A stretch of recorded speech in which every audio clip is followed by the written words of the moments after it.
Goa, a state in western India with the coastlines stretching along the Arabian Sea, a place where people are friendly, fun loving, and live a peaceful life, who are known for its society lifestyle.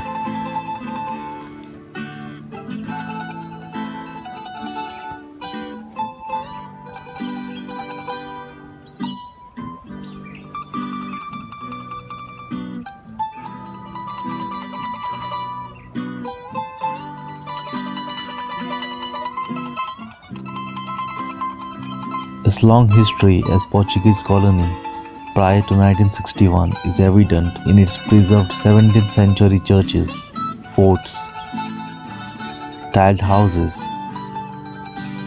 the melodious tune of the mandos, the area's tropical plantations, and many more.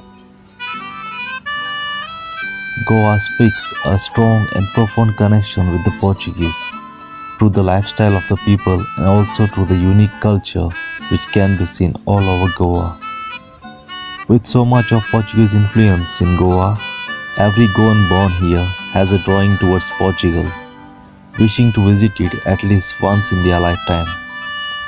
And one fine day, like every other Goans, my quest of traveling to the city with the seven hills, the sea, and the greatest explorers came true. Lisboa, the oldest city in the world and the second oldest European capital city, once home to the world's greatest explorers like Vasco da Gama, Prince Henry the Navigator, the capital of an empire spreading over all continents from South America to Asia, the former launchpad for many of the world's greatest voyages now where modern travelers discover. It is also called the City of the Ocean, and it's the only European capital with the sunset on the sea. There's this older city called Alfama in Lisboa, which spreads on the slope between the São João Castle and the Tagus River. Its name comes from the Arabic Alhama, meaning hot fountains or baths, referring to the thermal springs in the area. It contains many important historical attractions as well as a lot of other bars and restaurants. In the year 1755, much of the city was destroyed by the earthquake, but Alfama survived the wreckage.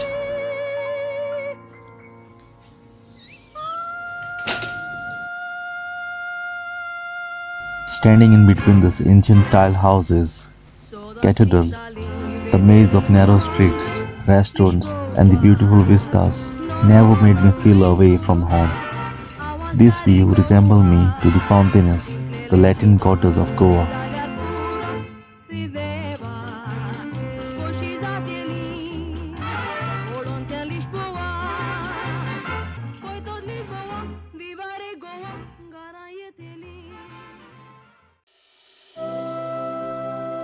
The best way to experience this place is to lose yourself in its maze of alleyways and sloping streets.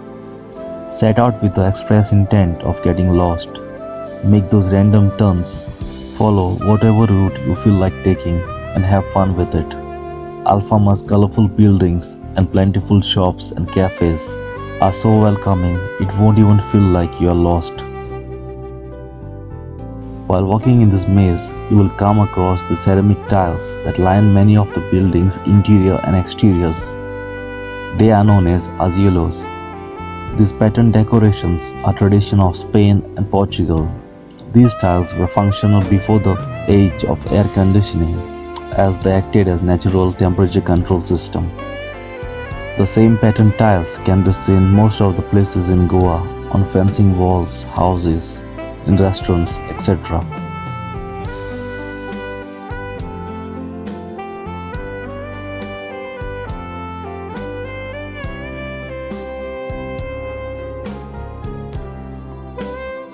This amazing view in front of me was like watching San Francisco and Rio de Janeiro on the Tagus River in Portugal.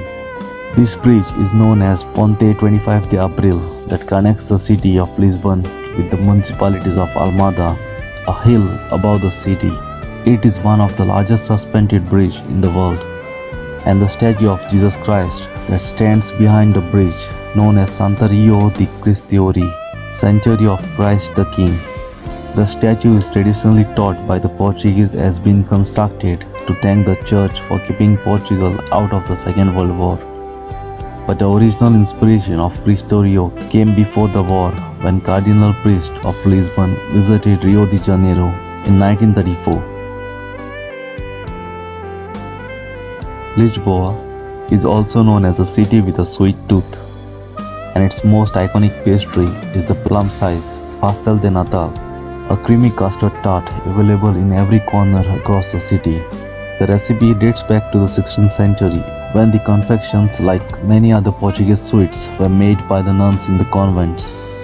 Trust me, if you are visiting Lisboa, then this is a must try. It's really delicious. When you lose a precious article, it can be quite upsetting. In Goa, if that happens, many people seek the help of Saint Anthony to find the lost items.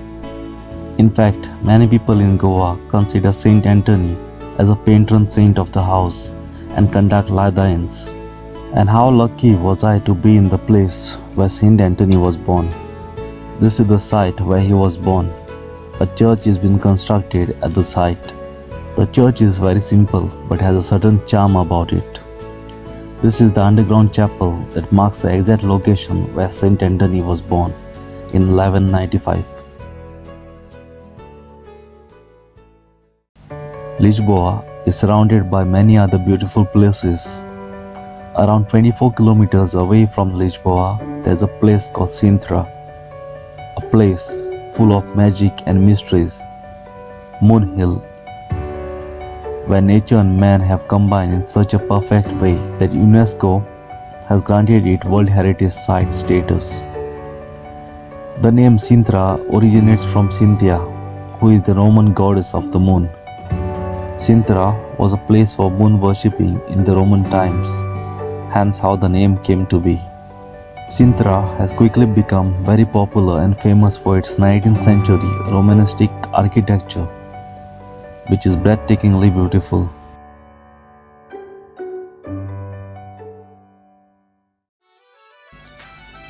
After exploring every corner of Lisboa, I really felt like the Portuguese in a true sense have left a legacy for us Goans, for us to admire, to cherish, and pass on a grandeur that secretly runs through the blood of Goans till date. A dream at last came true, and also got the answer to my question as why Goa is called the Lisbon of the East. Obrigado, Portugal. Thank you.